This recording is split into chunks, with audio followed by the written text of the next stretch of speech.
반갑습니다. 최근 KG 이니시스와 NHN 한국 사이버 결제 주가가 하락을 하고 있는데요. 하락을 하는 이유에 대해서 생각을 해봤습니다.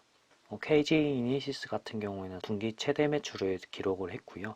매출액 1조가 달성될 거라고 예측을 하고 있는데 시가총액이 4,600억 밖에 되지 않습니다. 그리고 NHN 한국 사이버 결제를 보면 192억 규모의 자사주 매입, 그리고 매출액도 점점 증가를 하고 있고요. 전년 대비. 그래서 주가가 하락하는 것은 이해하기 어려운 수준입니다. 이렇게 좋은 회사들이 왜 주가가 하락을 하는가? 일부 사람들은 이렇게 주가가 하락하는 이유는 오미크론이라는 신종 변이가 생겼기 때문이다 라고 주장을 하고 있습니다. 전 이 말은 절대적으로 맞다고 생각하고 있지는 않습니다. 왜냐하면 주가가 꾸준하게 하락을 했기 때문입니다. 특히 KG 이니시스를 보면 최근 3개월 주가가 하락하고 있는 것을 볼 수 있고요. 그리고 NHN 한국 사이버 결제도 11월 초까지 증가를 하다가 오미크론 발생 전에 이미 하락을 하고 있었습니다. 단기적으로 조정을 받고 있다고 생각을 할 수 있지만 다른 이유가 있을 거라고 저는 생각을 합니다. 대표적으로 크게 세 가지 이유가 결제 하락의 이유라고 생각을 했는데요. 그 중에서도 블록체인 암호화폐 등장 때문에 하락을 하고 있다 라고 보고 있습니다. 첫 번째는 투자자들의 관심이 탈중앙화로 쏠렸기 때문이라고 생각을 합니다. 요즘은 인터넷 상거래를 할 때 카드 결제는 은행을 통해서 결제를 하게 되잖아요. 그래서 사용자들이 나 이 옷 살래 하고 주문을 하게 되면 판매자가 그것을 인터넷에서 확인을 하고 그럼 난 $10에 배송을 해주겠다 결제를 하고 이루어지는 방식이었죠. 그러나 블록체인은 이게 아니죠. 사용자가 나 이 옷 살래 하면 알겠어. 지갑으로 돈 넣어 하면 바로 살 수 있는 거죠. 그래서 은행을 통하지 않고도 결제를 하거나 송금을 할 수 있는 방식이 생긴 겁니다. 그래서 블록체인 등장으로 이게 비즈니스 구조가 흔들릴 수 있는 게 아닌가 하고 생각하는 투자자들이 많아졌다는 거죠. 그래서 저는 기존 결제 방식이 불가능한 비즈니스 영역도 있다고 생각을 하고요. 뿐만 아니라 블록체인은 다양한 역할을 할 수가 있습니다. 저는 예전에 어플리케이션을 운영을 한 적이 있었는데요. 특히 컨텐츠를 사고 팔 수 있게 하는 플랫폼이었습니다. 근데 제가 NHN 한국 사이버 결제 PG 방식을 도입을 하려고 문의를 하니까 운영자 업로드는 할 수 있다. 그러니까 동영상을 업로드를 해서 사고 팔 수 있게 만들 수 있다 라고 OK는 받았는데 그러나 사용자들이 직접 업로드를 해서 카드 결제를 하는 그런 방식은 어렵다 라고 말씀을 하셨습니다.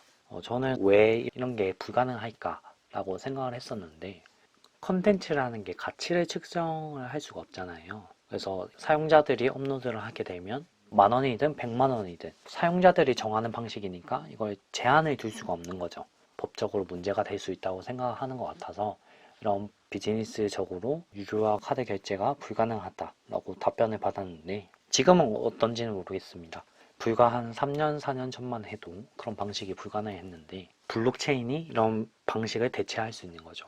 그러니까 사용자들끼리 송금을 할 수 있으니까 기존의 카드 방식이 안 됐던 컨텐츠 유료화 방식도 이런 부분들을 대체할 수 있는 거고요.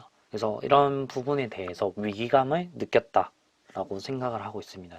그리고 두 번째 역할, 제가 만약에 미국에 있는 철수한테 100만 원을 송금을 해야 됩니다. 스위프트는 국제적으로 통용될 수 있는 그런 고유한 번호예요. 그래서 은행마다 다 가지고 있는데 이거를 신한은행 100만 원을 중개은행 A를 통해서 건네주고요. 그리고 중개은행 A에서 스위프트 코드를 받아서 중개은행 B로 넘겨줍니다. 그리고 이 중개은행 B에서 아메리카뱅크에 넣어주고요. 돈을 왔다 갔다 시키는 건 아니고 정산을 하는 방식이에요. 그래서 이런 과정을 거쳐서 철수 B한테 100만 원을 송금해주는 방식입니다. 그러나 이거는 수수료도 많이 들고 시간도 많이 걸리잖아요. 그래서 이런 방식이 굉장히 불편하다라고 생각하는 것 같아요. 그래서 이런 방식은 불편한데 블록체인은 가능하다는 거죠. 수수료 없이 다이렉트로 꽂을 수 있는 거예요. 사용자들끼리. 그래서 저는 신한은행에서 아메리카뱅크 이렇게 다이렉트로 표시를 해놨지만 고주주가 철수한테 바로 100만 원을 줄 수 있는 거예요. 예를 들어서 리플이라는 S커런트나 ODL 서비스가 있는데 이거는 국제 결제 시스템 통신망을 통하지 않고도 은행들이 자유롭게 실시간으로 왔다 갔다 할 수 있게 만들어 놓은 거예요. 예치금 장부를 안 만들어도 엄청 작은 은행이어도 송금을 해줄 수 있다는 거죠. 그래서 이런 서비스를 통해서 블록체인은 큰 역할을 하고 있기 때문에 송금이나 결제 비즈니스 모델에 영향을 줄 수도 있겠다라고 생각하는 투자자들이 많아졌다는 겁니다. 그래서 이런 블록체인 때문에 기존 피지사 주가가 하락을 하고 있다라고 생각을 하고 있습니다. EPS가 아무리 좋아져도 퍼가 계속 떨어지면 주가가 떨어질 수밖에 없잖아요. 그래서 그런 이유 때문에 주가가 하락을 하고 있다고 생각을 하고 있습니다. 그리고 두 번째 이유는 금리 인상입니다. 보통 금리가 인상이 되면 어떻게 되죠? 대출 이자에 대한 부담이 늘어나고 대출을 받아서 투자를 잘 못하게 되잖아요. 그런 거시 경제 이론에 따르면 그런 투자가 감소하게 되니까 기존 주식 투자가 감소했다라고 볼 수도 있겠고요. 그리고 오미크론 변이, 그런 아픈 사람들이 증가하고 경기 내수적으로 좀 투자가 어려운 환경이 조성이 되잖아요. 기존에 있는 비즈니스 사업이나 투자에 대한 그런 수요가 줄어들기 때문에 대표 피지사에 대한 투자가 줄었다라고 생각을 하고 있습니다. 그래서 결론은 뭐냐면 암호화폐가 등장을 해도 대체되지 않는 부분이 있다고 생각을 합니다. 그런 대체되지 않는 비즈니스 모델이 있다고 생각을 하기 때문에 그 안에 돈 벌 수 있는 기회가 있지 않을까 라는 생각을 하게 되었습니다. 이번 영상은 좀 길었는데 도움이 되는 부분이 있었다면 좋겠습니다. 감사합니다.